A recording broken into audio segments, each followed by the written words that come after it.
नमस्कार विद्यार्थी मित्रांनो, बीएमसी ची बहुप्रतीक्षित अशी निकाल यादी लागलेली आहे. कार्यकारी सहाय्यक पण लागलेली आहे. आता नुकतीच निरीक्षक या पदाची सुद्धा आता निवड यादी लागलेली आहे. सो विद्यार्थी मित्रांनो, निवड यादीला तात्पुरती किंवा सामायिक निवड यादी म्हटलेलं आहे. असं का म्हटलेलं आहे तुम्हाला मी थोडक्यात सांगतो. दुसरं, ह्या निवड यादीमध्ये काही विद्यार्थ्यांना असं वाटतंय सर मला जास्त मार्क असून सुद्धा माझी निवड झालेली नाहीये. काही विद्यार्थ्यांचे प्रश्न आहे सर काही विद्यार्थी हे जनरल मध्ये का गेले नाही, कॅटेगरी जनरल किंवा ओपन जनरल मध्ये का गेले नाही. काही विद्यार्थ्यांचं म्हणणं आहे सर आमच्या जागा 29 होत्या पण 24च भरल्या गेल्या, बाकीच्या का नाही भरल्या गेल्या.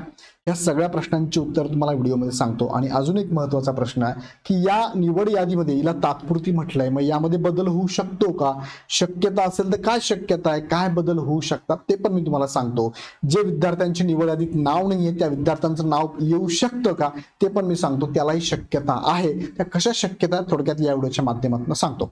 हा व्हिडिओ व्यवस्थित बघा, व्यवस्थित समजून घ्या. बऱ्याच विद्यार्थ्यांना जर सामाजिक आणि समांतर आरक्षण माहिती नसेल, प्रतीक्षा यादी, निवड यादी, ऑप्टिंग आउट ही प्रोसेस माहिती नसेल तर त्यांना कळणार नाही. सो त्यांना मी परत रिपीट करतो, हा व्हिडिओ शेवटपर्यंत व्यवस्थित बघा आणि कळल्यानंतर मला कमेंटमध्ये पण कळवा. आणि तुमचे अजून काही प्रश्न असतील ते सुद्धा कमेंटमध्ये कळवा. सो मी व्हिडिओ घेतो तुमच्यासाठी. निवड यादी लागलेली पुढील प्रोसेस काय असणार आहे आणि निवड यादीत बदल होऊ शकतो का. चला वन बाय वन आपण चेक करूया. बघा, सूचना पत्र आलंय 16 एप्रिल 2025 आहे. कर निर्धारण संकलन खात्याकडून आलेलं हे सूचना पत्र आहे. आणि यात महत्त्वाचं त्यांनी मेन्शन जे केलंय ते काय मेन्शन केलंय तर बघा, उत्तीर्ण झालेल्या उमेदवारांची निवडीच्या निकषानुसार सामायिक गुणवत्ता यादी, सामायिक म्हणजे सगळ्याच विद्यार्थ्यांची निवड यादी लावलेली आहे ज्याच्यामध्ये तुमचं सगळ्यांचेच नाव आहे ज्यांना 90 म्हणजे 45% वरती मार्क आहेत. त्या सगळ्यांची सामायिक गुणवत्ता यादी लागलेली आहे. आणि नंतर त्यांनी सांगितलंय उमेदवारांची शैक्षणिक प्रमाणपत्रे व इतर कागदपत्रे पडताळणी सापेक्ष सामायिक तात्पुरती निवड यादी तसेच प्रवर्ग निहाय तात्पुरती निवड याद्या प्रसिद्ध करण्यात येत आहे. म्हणजे सामायिक गुणवत्ता यादी तर लागलेली आहे, पण दुसरं त्यांनी परत क्लिअर केलंय की तुमचे कागदपत्र शैक्षणिक कागदपत्र पडताळणीच्या अधीन राहून आम्ही सामायिक तात्पुरती निवड यादी सुद्धा लागलेली आहे. त्याला आपण प्रवर्ग निहाय सुद्धा त्यांनी यादी लावलेली आहे. म्हणजे 178 उमेदवारांची निवड यादी लागलेली आहे. ती पण मी तुम्हाला दाखवतो. भरती प्रक्रिये अंतर्गत वेळोवेळी प्रसिद्ध होणारी माहिती व सूचना मुंबई महानगरपालिकेच्या संकेतस्थळावरती प्रसिद्ध करण्यात येईल असं त्यांचं म्हणणं आहे. आता बघा, तुम्ही बीएमसीच्या वेबसाईटला जर गेलात तर तुम्हाला इथे बघायला मिळतंय. बघा, बीएमसीच्या वेबसाईट गुगल जरी केलं तर तुम्हाला भेटेल. वन बाय वन त्यांनी काय केलं बघा, इथून खालून बघितलं किंवा इथून बघा तुम्ही काय, inspector recruitment open temporary selection list म्हणजे फक्त ओपनच्या जेवढ्या जागा आहेत ना त्याची सेपरेट लिस्ट त्यांनी दिलेली आहे. तसंच तुम्हाला ईडब्ल्यूएच ची सेपरेट लिस्ट आहे, एससीबीसी सेपरेट आहे, ओबीसी सेपरेट आहे, एनटीसी आहे, एनटीबी आहे, व्हीजेए आहे, एसटी आहे, एससी सगळेच आहे. आता जेवढे मला इथे दाखवता आलं तेवढं दाखवलंय. सगळ्यांचीच लिस्ट सेपरेट दिलेली आहे, ती एकदा बघून घ्या तुम्ही. सगळ्यांची सेपरेट आहे. याच्याबद्दल काही शंका असेल तुम्ही कमेंटमध्ये टाकू शकता. पण हा व्हिडिओ शेवटपर्यंत बघितला तर तुमच्या कमेंटला उत्तरावली मी दिलेली असतील. बघा, जसं की मी एक यादी घेतली. आता इथे बघा, हा कोणता प्रवर्ग आहे, एनटी क आहे, एनटी सी आहे. यांची ही लिस्ट आहे. 2च जणांची लिस्ट लागली बघा. त्यामध्ये कोण आहे, मेघा आणि रणजित. फिमेलची एक जागा होती बघा, एनटीसी WR वुमन रिझर्वेशन एक जागा गेली आहे. आणि मेल कॅन्डिडेटसाठी दिव्यांग उमेदवार इथे आलेला आहे. आता हा एक इश्यू बऱ्याच जणांचा आहे, सर हा उमेदवार आहे या कॅटेगरीमधला, याला एवढे कमी मार्क, याच्यापेक्षा मला जास्त मार्क आहे, मी ह्याच कॅटेगरीचा आहे, माझी निवड का नाही झाली याच्यामध्ये. तर दिव्यांग तुमच्या कॅटेगरीचा असल्यामुळे दिव्यांगाला जागा जनरलची द्यावीच लागते, म्हणून ही जागा दिलेली आहे. त्याच्या लक्षात मी पुढे एक्सप्लेन करतो तुम्हाला. आता इथे जर बघितलं तुम्हाला जागा किती होत्या, मग भजक साठी बघा ही तुमची लिस्ट आहे. एनटी क च्या जागा 2 आहेत. 2 पैकी कुणाला 2 जागा त्या तर बघा, एनटी क च्या जागा इथे बघा, हे इथे एनटी क सर्वसाधारणला 1 जागा आहे आणि महिलांना 1 आहे. महिला ऍज इट इज महिला तिथे तुम्हाला दाखवलं मी आता. महिलाची जागा ही मेघाने घेतलेली आहे. राहिलेली जी जागा आहे ही जनरल साठी होती, एक जागा. पण ही एक जागा इथे दिव्यांगांसाठी जागा किती आहे, दिव्यांगांना टोटल 7 पद दिली आहे. 7 पैकी 1 पद, 1 उमेदवार हा एनटी क चा होता, त्याला जनरलची जागा द्यावी लागली. आता इथे एखाद्या उमेदवाराला, जनरलच्या उमेदवाराला याच्यापेक्षा जास्त मार्क असू शकतात, म्हणजे कदाचित त्याला 165 मार्क आहे. तो म्हणतो सर मी कॅटेगरीचा आहे, 165 मार्क आहे, ज्यांचं सिलेक्शन झालं त्यांना माझ्यापेक्षा कमी मार्क आहे, माझं का नाही झालं? पहिली तर जागा फिमेल साठीच होती आणि तुम्ही हा मेल कॅन्डिडेट आहे त्यामुळे झालं नाहीये. दुसरं, ही जागा तुम्हाला भेटू शकत होती, पण इथे दिव्यांग उमेदवार, जो की 7 जागा दिव्यांगांना होत्या, दिव्यांगांना 7 जागा होत्या आणि त्या 7 जागेपैकी मेरिटचा विचार केला. 7 जागांचा काय विचार केला? मेरिट विचार केला. पहिला नंबर, दुसरा, तिसरा, चौथा, पाचवा, 6वा अशा 7 जागांचा केला. तर त्यातला एक कॅन्डिडेट जो आहे ना तो तुमच्या कॅटेगरीचा आहे, NTCचा आहे, रँक नुसार 3 नंबरला फॉर एक्झाम्पल तो, म्हणून त्याला ती जागा NTCची जनरलची द्यावी लागली, जरी जनरलला जास्त मार्क होते तरी.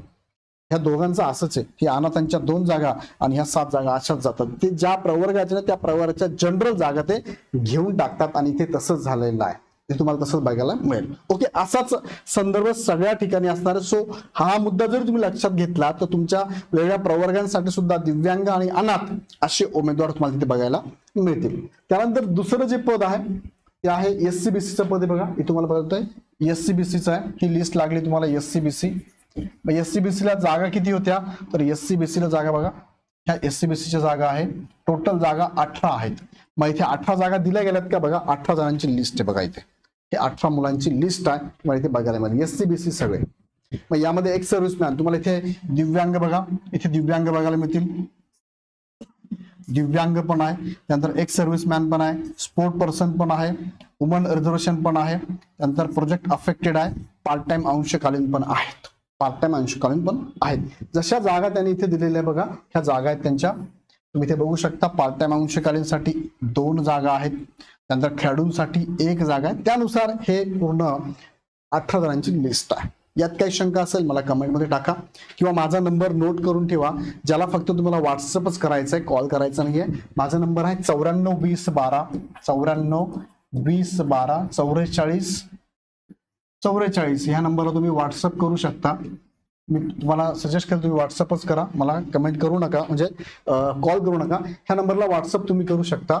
आणि ज्या विद्यार्थ्यांचं सिलेक्शन झालं त्यांनी सुद्धा मला नक्की कळवा की सर सिलेक्शन झालंय, आणि या सिलेक्शन मध्ये जर इग्नाइट अकॅडमीचा वाटा असेल तर तसं मेन्शन करा, नाही नसेल तरी पण मेन्शन करा. आम्हाला कळू द्या किती विद्यार्थी सिलेक्शन झालेले आहे जे आमच्या कॉन्टॅक्ट मध्ये होते. सो नक्की मला कमेंटमध्ये टाका माझ्या ह्या व्हॉट्सअप नंबरला. ओके, 18 जणांची ही लिस्ट जसं SCBCची आहे तशी सगळ्यांची लिस्ट तुम्हाला बघायला मिळेल. जसं ह्या जागा आहेत तुम्ही बघू शकतात. हा निकाल, आता मी निकालाकडे तुम्हाला घेऊन जातो. बघा टोटल 178 मुलांचा निकाल त्यांनी लावलेला आहे. बघा जस्ट मिनिट. आणि इतर मागास प्रवर्ग जर बघितले आपण तर OBC बघा, इतर मागास प्रवर्ग जागा टोटल किती आहे? 32. ही पण लिस्ट तुम्हाला मी दाखवतो. 32 जणांची लिस्ट त्यांनी लावलेली आहे. प्रत्येक कॅटेगरीनुसार लिस्ट लागली बघा.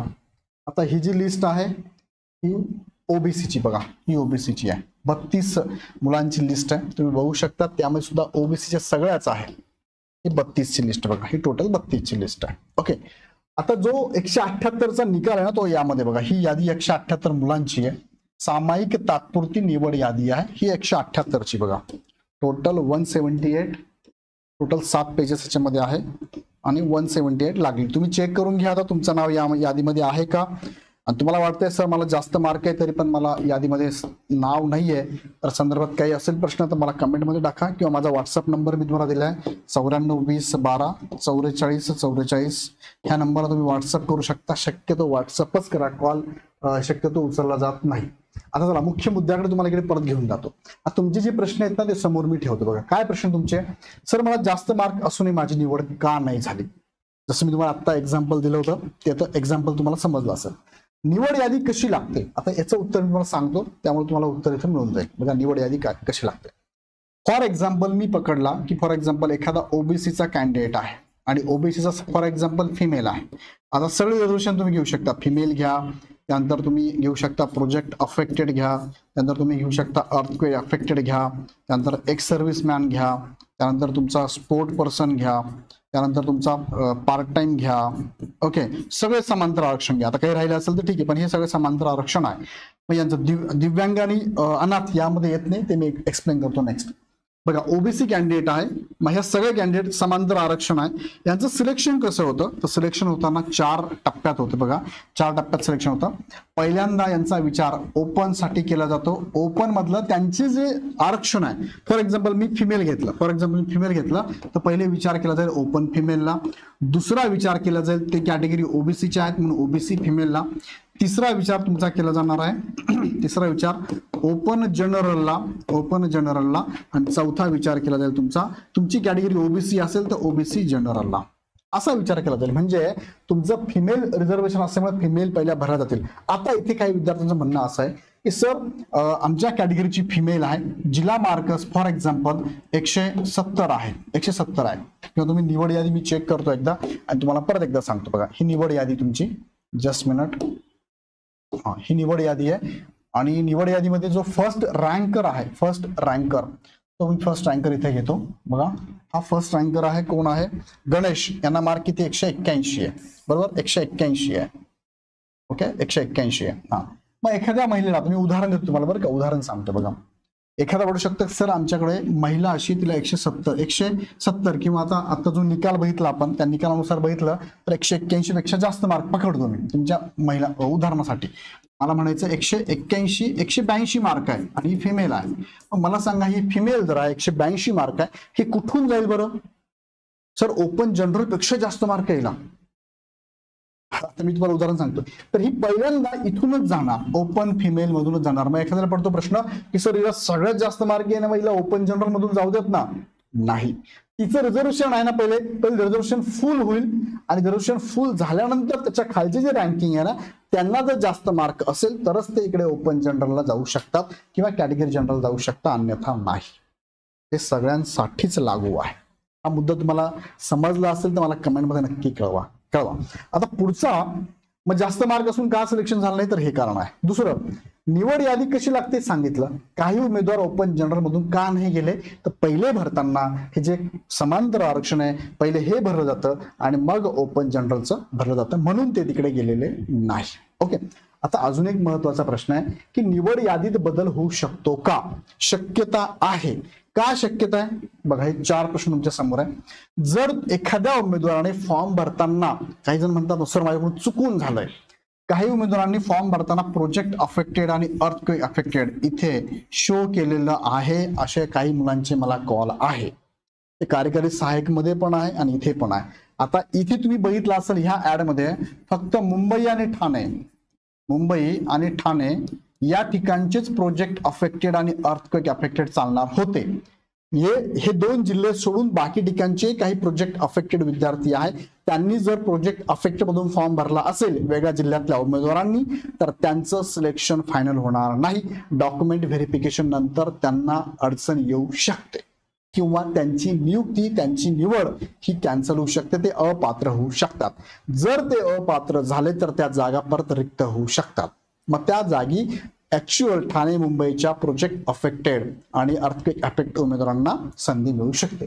जसं याचं सांगितलं मी तसं बघा पार्ट टाइम, आता बऱ्याचशा उमेदवारांना पार्ट टाइम अंशकालीन कर्मचारीचा अर्थच कळत नाही किंवा फॉर्म भरताना स्वतः न भरल्यामुळे कोणाला तरी सांगितल्यामुळे सायबर कॅफेच्या चुकीमुळे इथे क्लिक झालेलं आणि त्यांचं आता सिलेक्शन झालंय. एवढे कमी मार्क असून सिलेक्शन झालं का? कारण ते पार्ट टाइम आहे. सेम काहींनी नसताना सुद्धा स्पोर्ट पर्सन, मेलचं काहींचं झालंय, फिमेल केलंय, 100 मध्ये एखादं सापडतो चुकून फिमेल झालंय सर माझ्याकडनं, चुकून नाही चुकच आहे. त्यानंतर एक्स मॅन वर क्लिक झाला असेल, ऑर्फन नसताना ऑर्फन दाखवलं गेलं, दिव्यांग नसताना दिव्यांग दाखवलं गेलं किंवा काहींनी दाखवलं पण आहे सर दिव्यांग पण आता सर्टिफिकेटच नाहीये, सर मी ऑर्फन दाखवलं पण माझ्याकडे सर्टिफिकेट नाहीये. पण सर्टिफिकेट कधीच लागतं? फॉर्म भरण्याच्या लास्ट डेटच्या अगोदरच लागतं. ते जर यांच्याकडे डॉक्युमेंट नसेल तर काय होणार? डीव्हीला प्रॉब्लेम येणार आहे आणि त्या जागा परत रिक्त होणार आहे. आणि त्या जागा रिक्त झाल्या की काही खालच्या उमेदवारांना इथे संधी मिळणार आहे, प्रतीक्षा यादीतील उमेदवारांना संधी मिळणार आहे. ऑप्टिंग आउटचा ऑप्शन येऊ शकतो का? कारण रिसेंटली खूप ठिकाणी बऱ्याच जणांचं काय सिलेक्शन झालंय, सिलेक्शन ऑलरेडी झालंय. आता जसं की आता काय कार्यकारी सहाय्यकाचा रिझल्ट लागलाय, कार्यकारी सहाय्यक इथे पण काहींचा निकाल काहींचं सिलेक्शन. दुसरं काय कंबाईन ग्रुप सीचा एमपीएससीचा निकाल लागलेला आहे, इथे पण बऱ्याच जणांचं सिलेक्शन झालं असेल.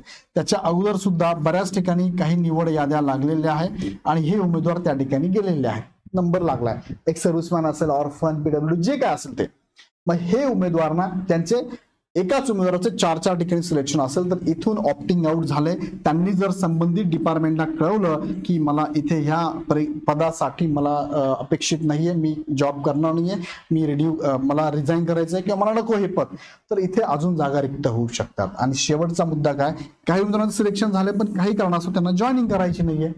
सो अशा प्रकारे जागा रिक्त होण्याचे चान्सेस आहेत. जास्त मेजर आहे ते इथेच डीव्ही मध्ये काही प्रॉब्लेम येणारच आहे. मला माहिती आहे बऱ्याच जणांचे कॉल मला आतापर्यंत येऊन गेले, कॉल मी उचलले नाही पण मी त्यांना सांगितलं मेसेज मला टाका व्हॉट्सअपला, तर मेसेज बऱ्याच जणांचे आहे, त्यामुळे प्रॉब्लेम येऊ शकतात. काही विद्यार्थ्यांना संधी मिळू शकते, डेफिनेटली मिळू शकते. सो या प्रोसेसमध्ये तुम्ही राहा, नसेल तर चॅनल सबस्क्राईब करून ठेवा, कारण पुढची अपडेट मी तुम्हाला देणार आहे. प्रत्यक्षा यादीतून काय होऊ शकतं, कोणाची निवड होऊ शकते, चॅनल सबस्क्राईब करून ठेवा तुम्ही. बघा हे प्रॉब्लेम्स आहेत. ओके, सो आता प्रतीक्षा यादी पण इथे लागणं अपेक्षित आहे, ती लागेलच. दुसरं डीव्ही, काही दिवसात तुमचा डीव्हीचं नोटिफिकेशन येऊन जाईल ज्या मुलांचं सिलेक्शन झालेलं आहे. काही दिवसात म्हणजे अगदी तुम्ही समजा की आठवड्याभरात किंवा एक पुढच्या 15 दिवसामध्ये डीव्हीची नोटीस येईल आणि त्यानंतर मग डीव्ही झाल्यानंतर तुमची नियुक्ती, या सगळ्या प्रोसेसला 1 ते 1.5 महिना लागू शकतो आणि त्यानंतर तुमची नियुक्ती होऊ शकते. सो विद्यार्थी मित्रांनो, ज्यांची निवड झाली आहे त्यांनी मला नक्की कळवा. माझा नंबर नोट करा, 94 20 12 44 44. मला व्हॉट्सअपला मेसेज करा, तुमच्या नियुक्ती संदर्भात मला नक्की कळवा. आणि तुमच्या काही मुलांचे काही वेगळे प्रश्न असतील तर ते पण व्हॉट्सअपला कळवा, मी तुम्हाला उत्तरं नक्की देतो. सो अजून काही शंका असेल तर तुम्ही इग्नाइट अकॅडमीचा हा हेल्पलाईन नंबर आहे, यांनाही कॉल करू शकता, किंवा इग्नाइट अकॅडमीकडनं सरळ सेवेच्या संदर्भात ॲपला बॅचेस लॉन्च केल्यात. येणाऱ्या पुढच्या भरतीसाठी तयारी करत राहा. टेस्ट सिरीज पण अवेलेबल आहे, टेस्ट सिरीज पण तुम्ही घेऊ शकता. व्हिडिओ आवडला तर लाईक करा, चॅनल सबस्क्राईब करा. पुन्हा भेटूया नेक्स्ट व्हिडिओमध्ये. धन्यवाद.